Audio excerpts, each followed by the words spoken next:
তুমি? কোথায়? এক্ষুনি আসো। এই রে, ছেলেটা চলে এসেছে, কি যেন কাণ্ড পাকিয়ে এসেছে। এই তো এসেছি, কি হয়েছে? আম্মু, আমার মাথা গরম হয়ে গিয়েছে। এক্ষুনি আমাকে ঠান্ডা পানি এনে দাও, আমার মাথায় ঢালো, আমার মাথা হট হয়ে গিয়েছে।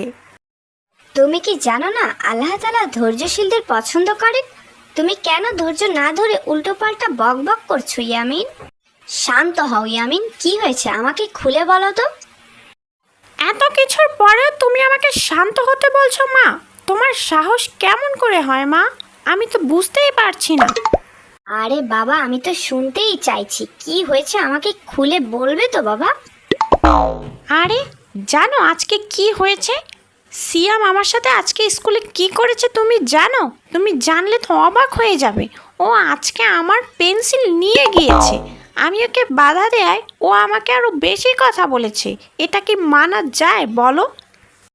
না না, এ তো ভারী অন্যায়। তুমি কিচ্ছু চিন্তা করো না বাবা, আমি কালকে তোমার স্কুলে গিয়ে সিএমকে ভালোভাবে বুঝিয়ে তোমার পেন্সিল আমি তোমাকেই ফিরিয়ে দেব। তুমি এখন শান্ত হও বাবা। তুমি কি সিএমকে কিছু বলেছো? বলিনি আবার, আমিও নাকি ঢুসুম দিয়ে এসেছি মা। ভালো করেছি না বলো তো তুমি আমাকে? ইয়া আল্লাহ, এ কি সর্বনাশের কথা বললে! এটা তুমি একদম ঠিক করনি। তুমি মারাত্মক অন্যায় করেছো। তুমি কালকে আমার সাথে গিয়ে সিএমের কাছে ক্ষমা চাইবে। হ্যাঁ, আমি সত্যিই অন্যায় করেছি, তাহলে তো ক্ষমা চাইতেই হয়।